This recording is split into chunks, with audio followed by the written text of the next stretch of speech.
Fala pessoal, Dedicação Delta, a gente começa agora mais uma aula do nosso projeto Alvo Certo aqui no YouTube. Antes de mais nada, não deixe de se inscrever no nosso canal, de seguir a gente por aqui para receber sempre os novos conteúdos, as novas aulas e tudo que a gente tem feito por aqui. Não deixe de seguir a gente também lá no nosso Instagram, o @Dedicação Delta, o meu é o @Prof. Rodrigo Barcelos com 2 L's, onde você me encontra para tirar quaisquer dúvidas, para fazer quaisquer questionamentos sobre essa disciplina que a gente trabalha ou sobre quaisquer outras.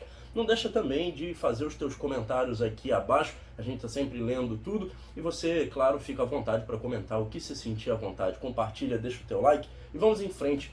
Eu sou o Rodrigo Barcelos, eu sou o primeiro colocado no meu concurso para delegado de Polícia Civil do Estado de Minas Gerais, sou doutorando e mestre em Direito Penal pela Universidade do Estado do Rio de Janeiro e tradutor brasileiro de algumas obras de Eugênio Raul Zaffaroni, sou professor de Direito Penal, de Criminologia e de vários outros assuntos. Eu quero discutir com você um tema que é de alguma maneira introdutório ao direito penal, é um dos temas essencialmente iniciais dessa disciplina, ou seja, aqueles assuntos nos quais nós começamos o nosso estudo de direito penal. Mas apesar disso, eu quero fazê-lo com uma perspectiva um pouco mais aprofundada. Assim a gente consegue não somente revisar o que é o assunto introdutório, como pescar a partir dele inúmeras possíveis questões de prova, tanto objetiva quanto discursiva e oral, e vários debates que a literatura e a jurisprudência travam e têm travado. Nosso assunto de hoje é o princípio da lesividade em direito penal. E em resumo, toda a nossa discussão vai se basear nas suas 4 essenciais funções. O princípio da lesividade, como um dos princípios limitadores do poder punitivo, é, sem sombra de dúvida, um dos constitucionalmente fundamentados que mais relevância prática tem nas questões dogmáticas do direito penal. Ele, em resumo, propõe a seguinte fórmula: só é legítima a criminalização de um comportamento quando ele for lesivo. E disso a gente vai perceber que é possível extrair uma enorme quantidade de discussões, tanto teóricas quanto práticas. O princípio da lesividade tem essencialmente 4 funções importantes. A primeira delas é a proibição de criminalização de atitudes internas. A segunda delas é a proibição de criminalização de comportamentos que não excedam ao âmbito do próprio autor. A terceira é a proibição da criminalização de simples estados ou condições existenciais, ou modos de vida. E por último, a 4ª função do princípio da lesividade é a proibição de criminalização de comportamentos que não ofendam gravemente um bem jurídico validamente protegido pela norma penal. Destrinchemos cada uma dessas funções e percebamos como, essencialmente, elas se relacionam com questões muito importantes. Eu acabo de te dizer que a primeira dessas 4 funções é a proibição de criminalização de atitudes internas. Ao poder punitivo não é autorizado constitucionalmente criminalizar o que se passa dentro da minha cabeça. O modo como eu me relaciono comigo mesmo, o modo como eu enxergo o mundo, o modo como eu penso as questões e sobre como eu quero ou não quero um determinado fato. Vem daqui a proibição de que a cogitação de um crime seja por si só punível. E Luigi Ferraioli chega inclusive na sua obra Direito e Razão, Teoria do Garantismo Penal, formular a existência de um chamado direito a ser mal, do qual é titular todo cidadão da República. Rodrigo, um direito a ser mal? Certamente que sim. Fiquemos com essas 2 informações. Decorre da primeira função do princípio da lesividade, a proibição de criminalização de atitudes internas. Ao mesmo tempo, decorre dessa mesma função a existência de um direito a ser mal. E ao mesmo tempo, decorre também dessa função a ilegitimidade da criminalização da mera cogitação de um delito. Tudo isso nós podemos circunscrever a uma fórmula muito simples. O que se passa na minha cabeça diz respeito só a mim. E a menos que eu exteriorize as minhas querências, os meus quereres, as minhas vontades, as minhas cogitações num comportamento objetivo no mundo dos fatos que seja causador de um conflito criminalizado, não é lícito ao poder punitivo incidir sobre isso. Cuidado, porque apesar dessa ser uma das mais importantes funções do princípio da lesividade hoje, e sem sombra de dúvida uma das mais poderosas garantias do indivíduo contra o Estado, isso nem sempre foi assim. Pega um dado histórico. No direito penal canônico, que vigorou durante grande parte da Idade Média, essa situação era muito diferente. E não somente a vontade, a cogitação, as opiniões mentais, ainda que não exteriorizadas, eram importantes para o sistema penal, como consistiam em um traço distintivo e poderoso e importante da sua configuração. Nas palavras de Tomás de Aquino e de Santo Agostinho, a vontade é a alma do delito. Isso parece histórico demais e desvinculado do nosso objeto de estudo, mas não é. Numa das últimas provas para delegado de Polícia Civil de São Paulo, na prova objetiva, a banca examinadora coloca uma questão de direito penal canônico, basicamente relacionada ao seu tema das penas e não exatamente ao tema do subjetivismo, mas quem sabe isso não possa voltar a aparecer em breve. Eu disse a você então que os sistemas penais da Idade Média, sobretudo a partir do direito penal canônico, não tinham, como nós temos hoje, um grande apreço pela proteção do indivíduo quanto ao que se passa na sua cabeça. Ao contrário, um dos seus critérios distintivos era um profundo interesse penal pelas cogitações. Isso, claro, em algum momento começa a cair. E vem precisamente a partir do século XVII, ganhando mais força a partir do século XVIII, até que no séculos XIX e XX, e claro, no XXI agora já fica bem mais consolidado. Pelo campo da filosofia, Spinoza, em 1670, no seu Tratado Político, profere uma célebre frase: todo poder exercido sobre o foro íntimo se mostrará violento. Isso demonstra que, embora criminalizar as cogitações, as meras opiniões, os meros quereres, as vontades desvinculadas de um comportamento, embora a criminalização de tudo isso fosse muito frequente nos sistemas penais da Idade Média, progressivamente isso foi deslegitimado. Hoje, é claro, o direito penal ainda se interessa muito pelo que passa na cabeça de cada um de nós. Basta que nós pensemos na teoria do dolo, na teoria da culpa e também nos motivos, que podem exercer dupla função na dosimetria da pena. Se nós formos ao artigo 59 do Código Penal, vamos percebê-los como uma circunstância judicial, que pode, se for um motivo mais grave, um motivo reprovado, um motivo frívolo, pode elevar a pena. Mas se for um motivo moral, um motivo justo, um motivo ético, um motivo legítimo, pode inclusive conduzi-la abaixo. Antes de chegarmos à dosimetria, os motivos podem inclusive configurar ou desconfigurar um determinado tipo penal. Se nós formos ao homicídio, uma motivação torpe ou fútil o qualifica. Uma motivação pautada por um relevante valor moral o privilegia. E tudo isso demonstra que, embora a Constituição hoje, que alberga, através do princípio da dignidade humana, a tutela do princípio da lesividade, proscreva a criminalização de meras atitudes internas, elas não são totalmente desimportantes para o direito penal. Ao contrário, o dolo é importante, a culpa é importante, e os motivos que Nelson Hungria, nos seus comentários ao Código Penal, situava dentro da culpabilidade são certamente ainda muito importantes. Eu disse a você então que existe um direito a ser mal. Essa foi uma específica pergunta de uma prova oral para delegado de Polícia Civil. O examinador olha para o candidato e diz: doutor, atinente ao princípio da lesividade, é correto dizer que existe um direito a ser mal? E esse candidato na época não soube dar uma resposta muito completa, mas a verdade é que sim, um direito a ser mal, um direito a ser moralmente questionável, um direito a ser antiético e, pasmemos nós, um direito a ter opiniões, inclusive reprovadas pela própria Constituição. Claro, nós poderíamos dizer que a Constituição garante a todos os indivíduos o direito de terem pensamentos discriminatórios, o direito de ter pensamentos racistas, racializados, etc. Olha, se nós partirmos da função do princípio da lesividade que estamos a trabalhar, a resposta é positiva, mas calma. O que é proibido ao Estado é criminalizar um mero estado interno, uma mera atitude interna. Mas a partir do momento em que ela se torna um mote para um comportamento exteriorizado no mundo real, a circunstância muda. Se é verdade que o princípio da lesividade proíbe a criminalização de um motivo, de uma opinião, de um estado interno que seja discriminatório de mulheres, pensemos o seguinte: eu, Rodrigo, acredito que mulheres não devam ter o mesmo espaço no mercado de trabalho que tem os homens e que pela sua condição elas devam ficar circunscritas ao lar, fazendo a comida, fazendo a janta e as tarefas domésticas.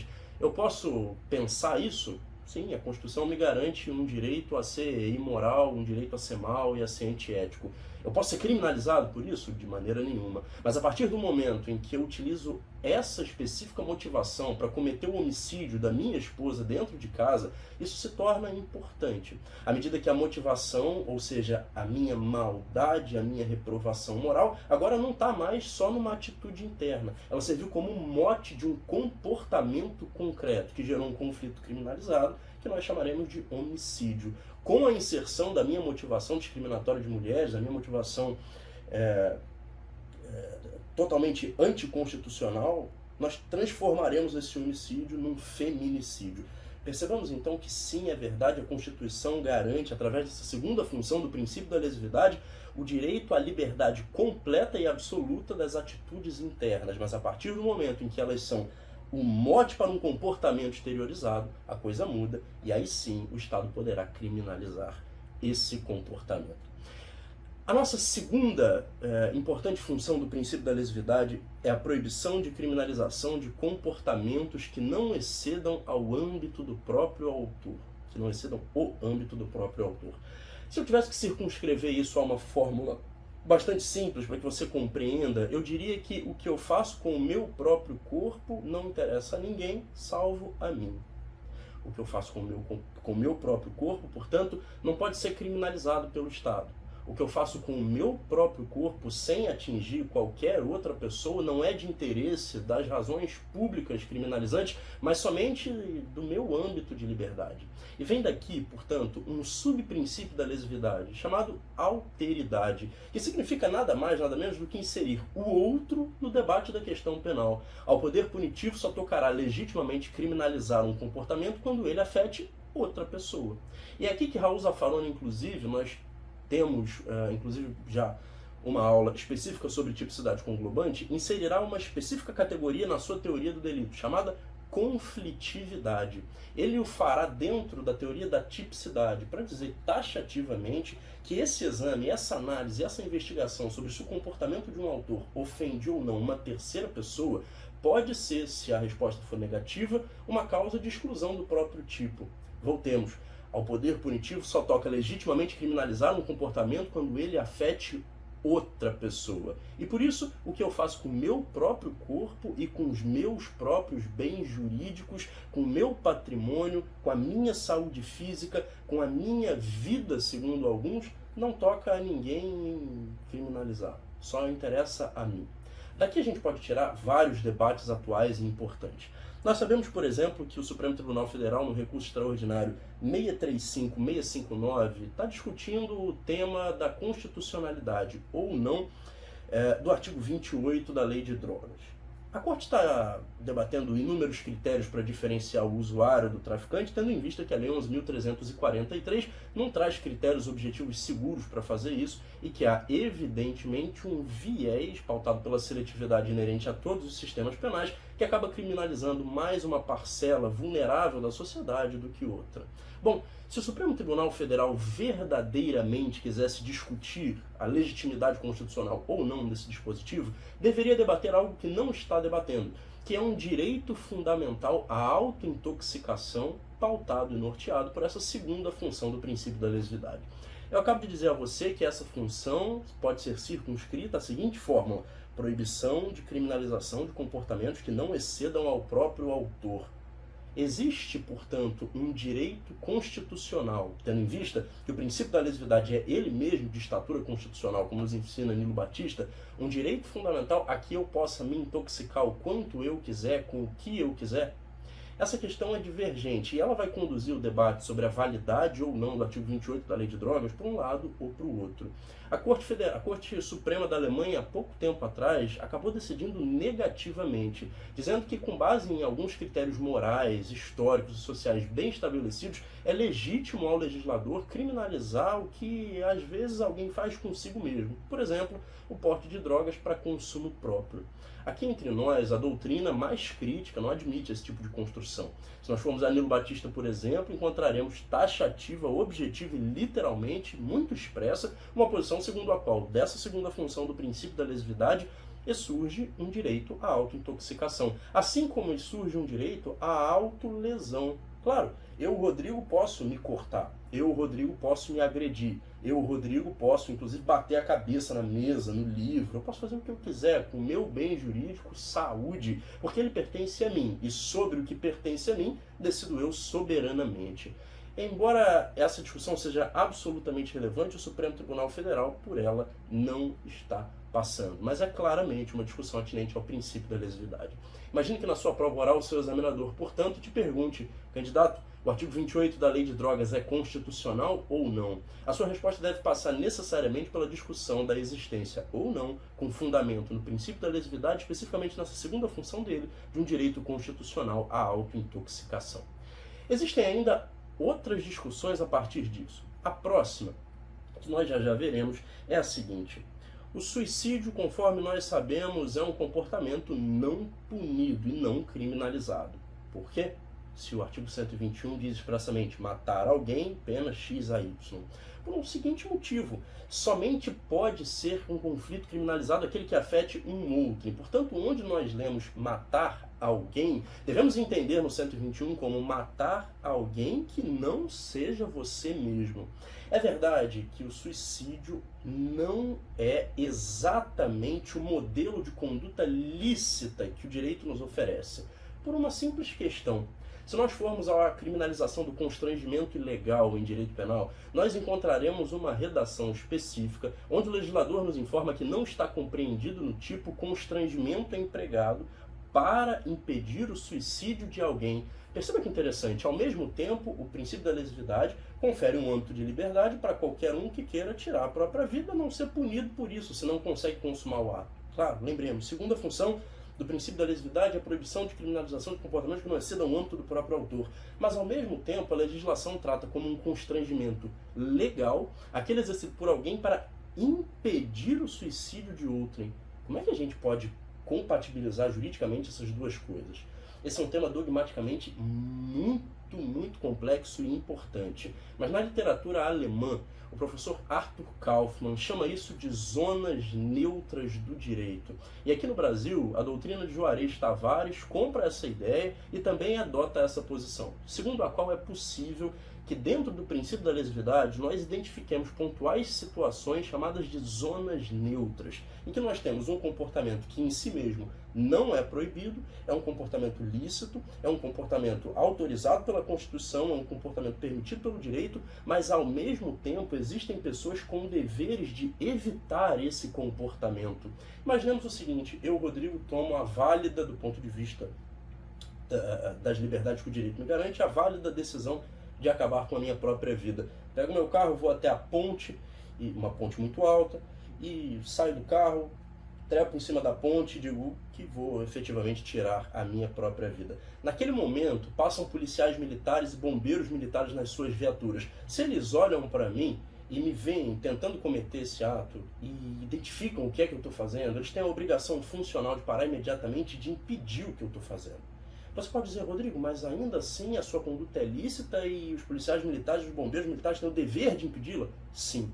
Isso porque, conforme eu já disse a você, parcela da doutrina identifica pontuais zonas neutras do direito, em que sim, existem comportamentos legítimos que quase paradoxalmente são obrigatoriamente impedidos, ou devem ser obrigatoriamente impedidos, quando possíveis, por específicas pessoas com um dever particular especial com relação ao bem jurídico. Eu acabo de dizer a você, portanto, que a segunda função do princípio da lesividade é proibir a criminalização de condutas que não excedam o âmbito do próprio autor. Daqui a gente tira mais uma específica discussão. Se é verdade que o suicídio é um ato lícito, seria constitucional a criminalização da participação no suicídio? Veja, se é verdade que a atividade principal não é proibida pelo direito, nós podemos criminalizar autonomamente a atividade acessória a ela? Para a parcela da doutrina, esse tipo de criminalização seria inválida, motivo pelo qual ela seria, então, inconstitucional frente ao princípio da lesividade. Mas, de acordo com a doutrina amplamente majoritária, isso também se inseriria um pouco na lógica do exemplo que eu já te dei. É uma conduta lícita, mas ao mesmo tempo em que certas pessoas com dever especial com relação ao bem jurídico têm o dever de impedi-la, todas as outras pessoas têm o dever de não auxiliá-la. A você, então, que deseja participar, instigar ou auxiliar o suicídio de outrem, sim, pode ser dirigido pela legislação um dever de que se abstenha desse comportamento. O princípio da lesividade nos coloca essas interessantes situações em que não é somente pela permissão de um comportamento que não existam deveres que alguém deva impedi-lo, e se esse alguém não impede, comete uma infração, e de que alguém deva se abster de estimulá-lo ou auxiliá-lo, e se alguém não cumpre essa omissão, pode também ser criminalizado nos termos da específica legislação que criminaliza a participação em suicídio, mais recentemente também em automutilação. Disso a gente pode extrair uma outra enorme quantidade de temas, como por exemplo a situação do médico que prescreve anabolizantes sem a necessidade médica, sem a necessidade fisiológica, mas somente para fins estéticos a um indivíduo que não necessita dos anabolizantes. Conforme nós sabemos, há normas específicas do Conselho de Medicina que proíbem recentemente esse tipo de prescrição médica para fins estéticos. As drogas anabolizantes são drogas medicinais, elas têm utilização medicinal. Tanto os hormônios quanto outras drogas derivadas têm utilização especificamente dirigida a uma gama de pacientes com uma gama de disfunções e por aí vai. Mas conforme todos nós sabemos, as drogas anabolizantes também têm efeitos estéticos e de performance em competições esportivas que são bastante sensíveis. Perceba você, imagine que um médico, violando seus deveres funcionais, prescreva indevidamente o uso de anabolizantes para alguém que quer usar, que sabe os efeitos nocivos que isso faz, que tem completa noção do perigo ao qual se submete, que tem a total compreensão sobre os efeitos colaterais a que pode estar sujeito, e eu pergunto a você, o indivíduo tem o direito, sim ou não, de utilizar todas as drogas anabolizantes que dê na cabeça dele? A resposta é claramente positiva. Voltemos à segunda função do princípio da lesividade. Ela proíbe a criminalização de comportamentos que não excedam ao âmbito do próprio autor. Portanto, sim, eu tenho o direito de usar quaisquer drogas que a mim me apeteçam.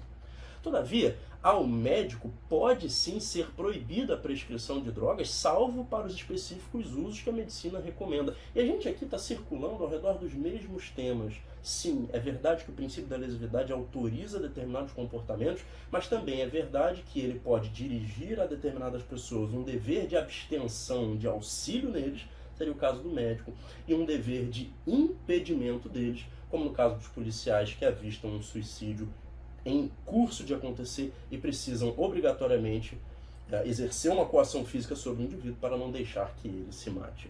Nós poderíamos ainda discutir se é legítima ou não, aqui talvez tergiversaríamos inclusive um pouco com o direito administrativo, deixar que um indivíduo submetido à prisão possa realizar greve de fome.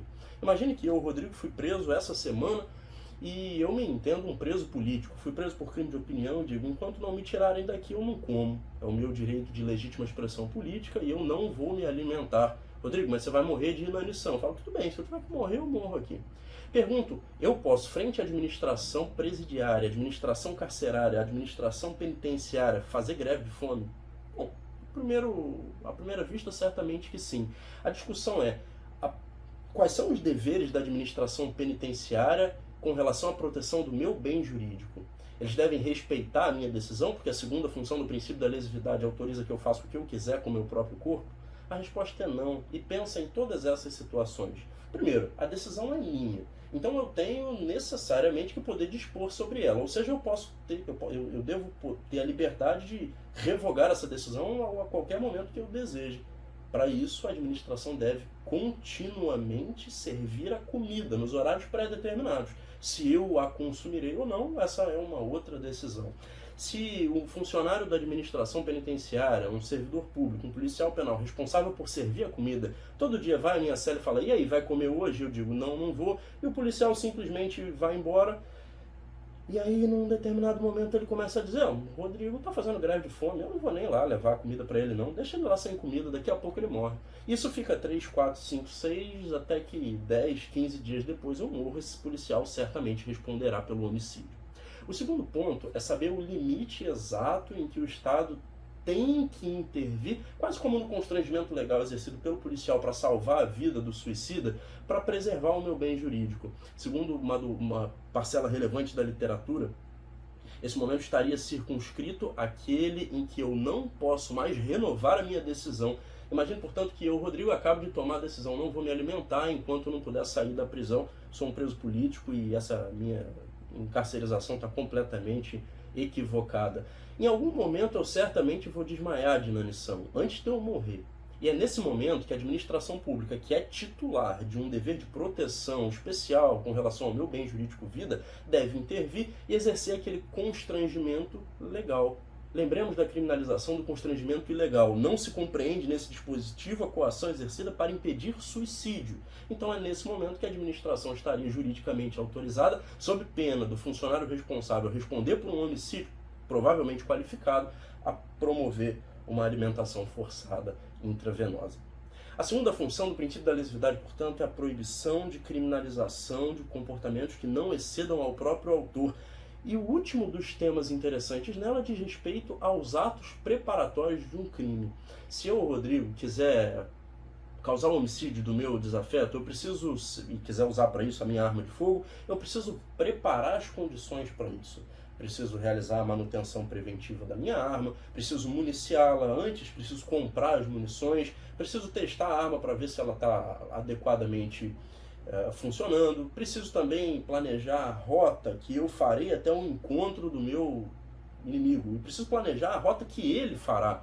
Eu, para isso, então, coloco a minha arma de fogo aqui, municio, testo as munições, faço a manutenção da arma, pego uns papéis e planejo a rota que eu traçarei até encontrar o meu inimigo, planejo a rota que ele traçará ao fim do seu expediente de trabalho e no caminho para casa para que eu consiga interceptá-lo.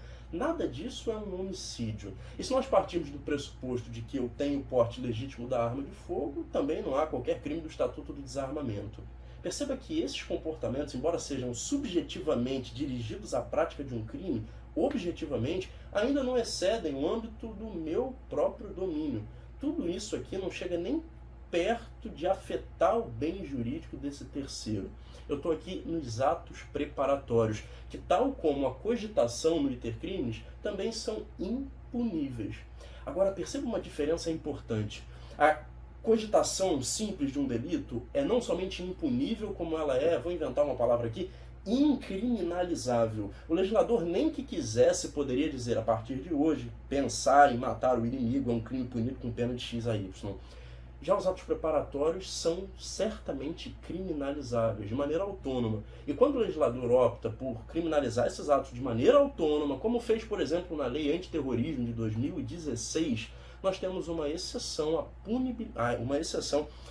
à impunibilidade dos atos preparatórios. Se a gente quiser trocar isso em miúdos menores e mais simples, a gente pode dizer que os atos preparatórios são, como regra, impuníveis. Mas quando criminalizados autonomamente pelo legislador, os próprios atos preparatórios viram um crime autônomo e, portanto, aqui sim são puníveis. A grande discussão é saber em que momento terminam os atos preparatórios e começam os atos executórios, que já darão início ao que a gente chama no artigo 14º de tentativa. Essa é também uma discussão pertinente a essa segunda função do princípio da lesividade, mas nós a trataremos numa aula específica sobre iter criminis. Até aqui, perceba o seguinte, nós já discutimos cogitação, nós já discutimos atos preparatórios, e agora nós precisamos discutir consumação. A gente está fazendo um passeio pelo iter criminis a partir do princípio da lesividade e das suas funções. Eu quero discutir com você a terceira a partir de agora. Ela é a mais relevantemente trabalhada em parcela da doutrina que nós poderemos perceber. Dá-se a ela o seguinte nome: proibição de criminalização de meros estados ou condições existenciais. Nós sabemos muito bem que a Constituição de 88 soa estranha à criminalização das pessoas pelo que elas são, pelo que elas representam, pelo que elas foram e pelo que elas efetivamente podem ser. Vem dessa terceira função a total proscrição do que a gente na literatura chama de direito penal do autor. E, por via transversa, vem daí a adoção de um modelo de direito penal do ato. É mais ou menos em 1933 até 1945 que na Alemanha os penalistas nazistas, sobretudo ao comando de um indivíduo chamado Edmund Metzger, formulam um específico conceito de culpabilidade chamado culpabilidade pela condução da vida. Todos esses indivíduos estavam muito preocupados em terminar com a teoria do bem jurídico e estabelecer critérios subjetivos de punição das pessoas. Estavam muito mais interessados não com o dano que eu causava a um bem jurídico, não com o comportamento que eu exteriorizava no mundo real, mas sim com quem eu era. Sim a que raça eu pertencia, sim a quais eram as minhas origens demográficas, sim a quem eram os meus antepassados, sim a quem era eu e não ao que eu fazia. Esses modelos de criminalização da vida foram a base para essa sistemática de um direito penal do autor. Um direito penal que se interessa não pelo que eu faço, mas pelo que eu sou.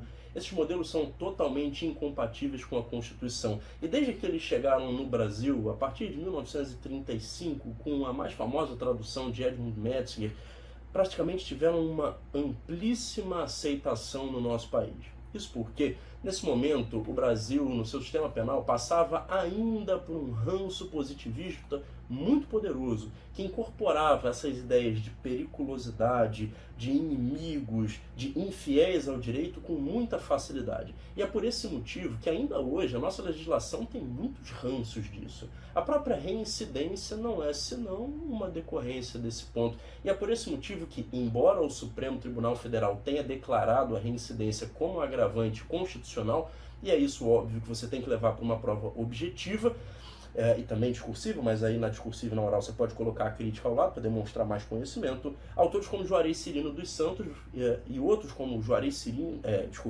autores como Juarez Cirino dos Santos e outros como Davi Tangerino, como Nilo Batista, dentre outros muito importantes, vão entender a reincidência utilizada como um meio de agravar a pena um expediente inconstitucional.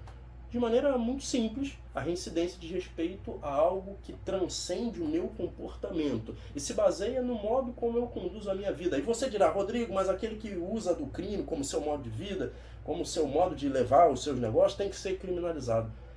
Será? Talvez sobre o aspecto político a gente realmente queira a criminalização de um indivíduo que é quanto mais ladrão, quanto mais homicida e por aí vai. Mas a terceira função do princípio da lesividade proíbe a criminalização de meros seres, ou seja, a criminalização do ser em detrimento da criminalização do fazer.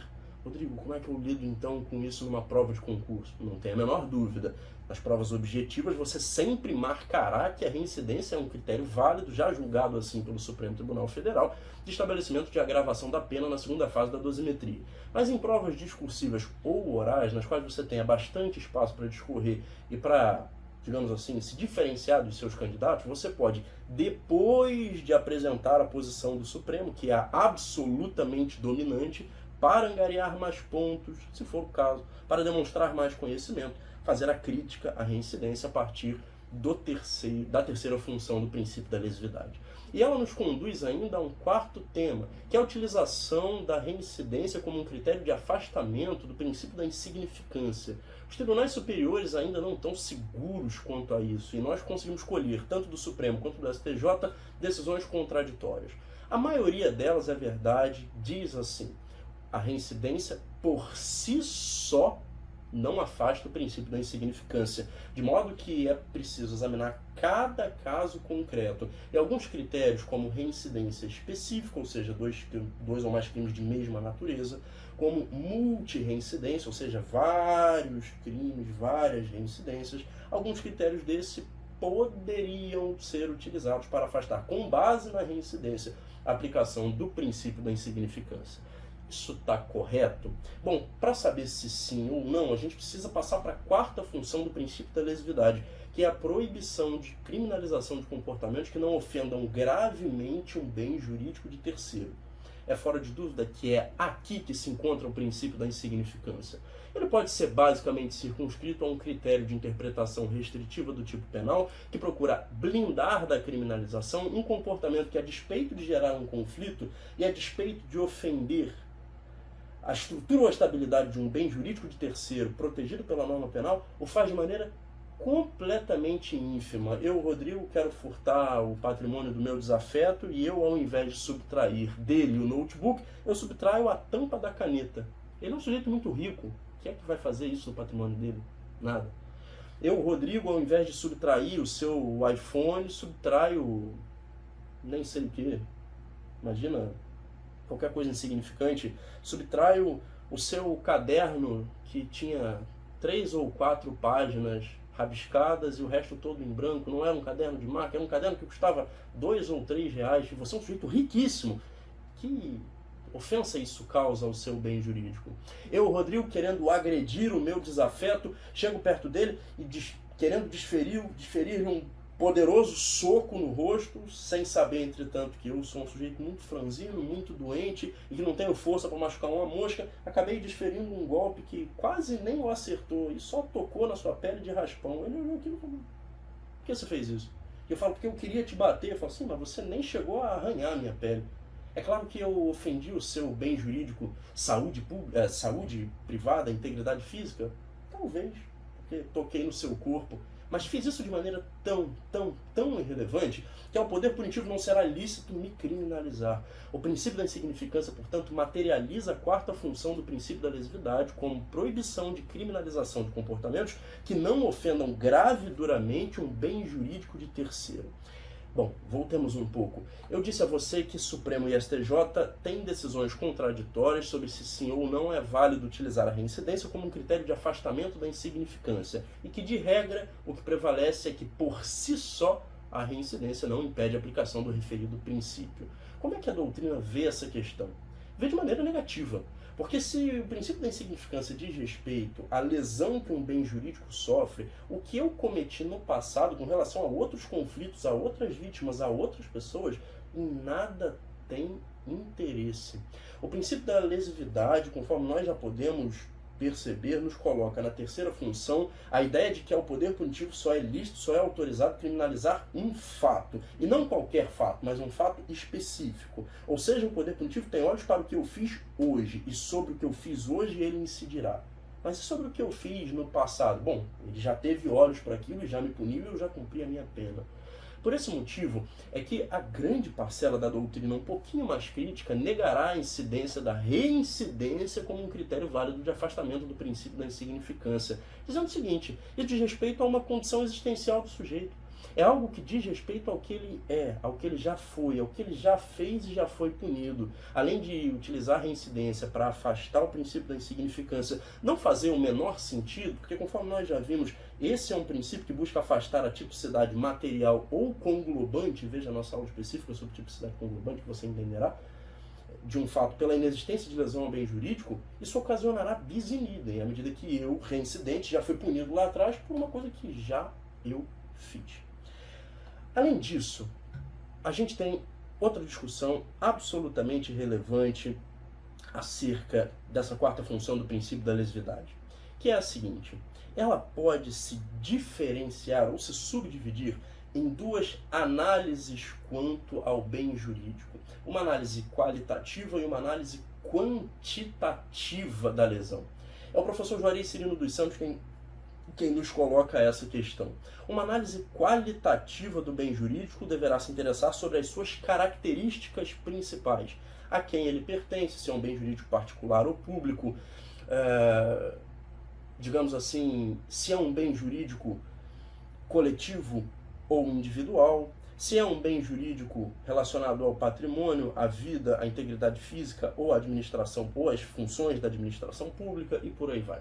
O critério quantitativo se interessa essencialmente pela quantidade de lesão que um bem jurídico sofreu, independentemente das suas características.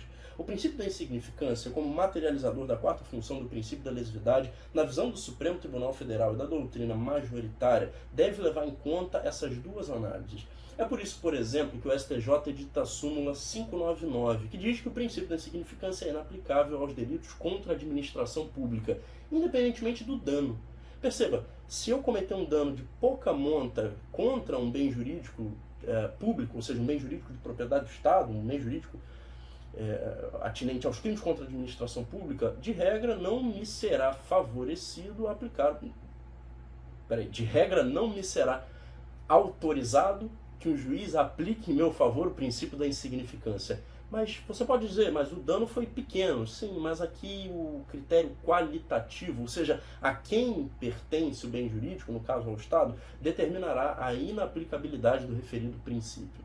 Sempre Olha, nem sempre. O próprio STJ tem precedentes que excepcionam essa inaplicabilidade da insignificância aos crimes contra a administração em casos de comportamentos que afetam tão mínima, mas tão minimamente o bem jurídico que exercer sobre eles o poder punitivo seria absurdamente irracional. Imagine que eu, Rodrigo, sou estagiário da delegacia e num determinado dia de prova eu preciso apresentar o meu trabalho para ganhar meio ponto a mais na nota na faculdade. É um trabalho de 20 páginas, mas eu esqueci de imprimir na rua, já estou no fim do meu expediente, preciso sair da delegacia imediatamente para a faculdade.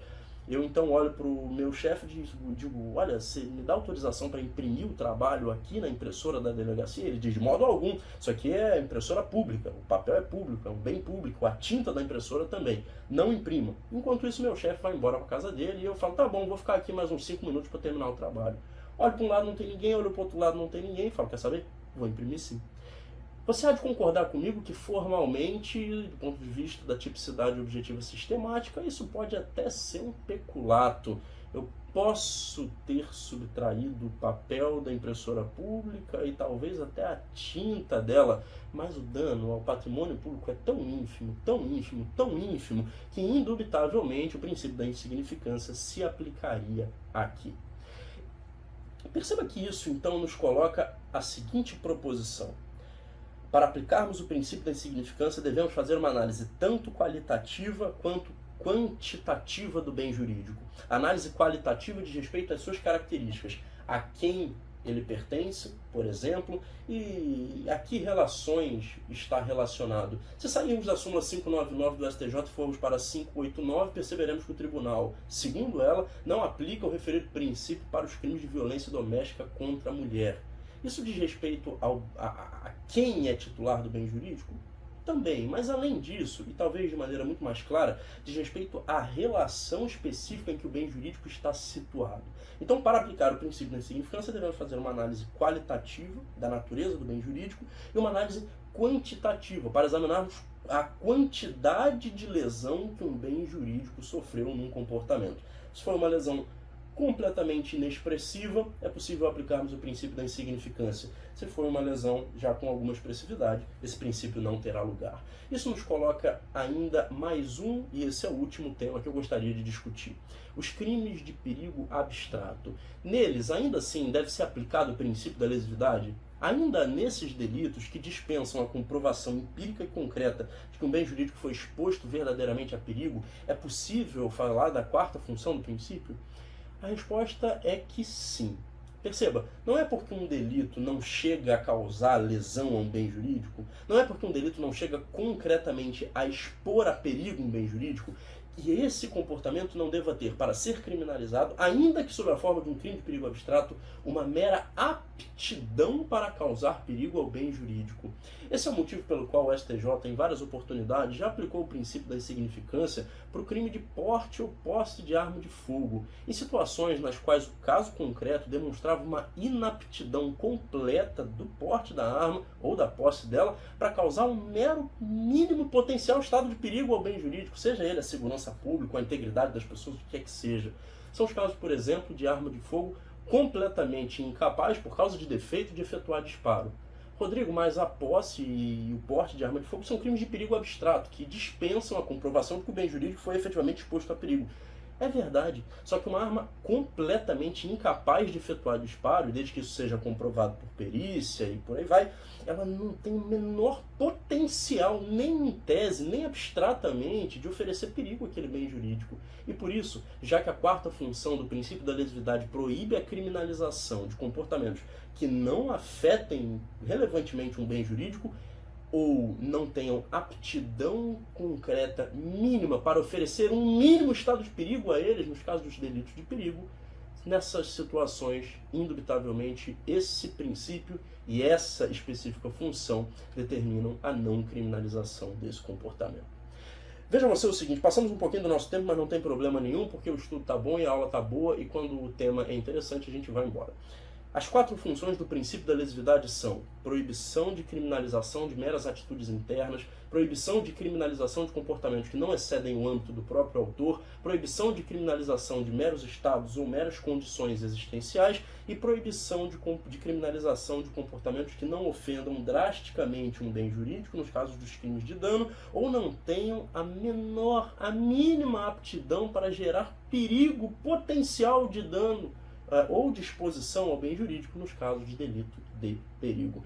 O princípio da lesividade é um dos mais importantes em direito penal e grande parte das questões difíceis envolvendo crime de perigo, insignificância, tudo isso que a gente viu pode ser reconduzido a ele. Se você consegue interpretar bem os princípios do direito penal, você consegue resolver todas as questões da parte geral e da parte especial com grande maestria teórica. Eu espero que a gente tenha conseguido fazer uma curta, porém, nem tão curta assim, uma curta, porém satisfatória revisão dessas 4 funções importantes desse relevante princípio, a partir também de alguns casos práticos da jurisprudência e de temas correlatos. Não esquece de seguir a gente no @dedicaçãodelta e no @prof. Rodrigo Barcelos com 2 L's, onde você me encontra para qualquer dúvida. Se inscreve aqui no canal, deixa o teu comentário, deixa o teu like, compartilha o vídeo com todo mundo que compartilha a jornada de estudos com você. A gente se vê na nossa próxima oportunidade. Um abraço, até lá.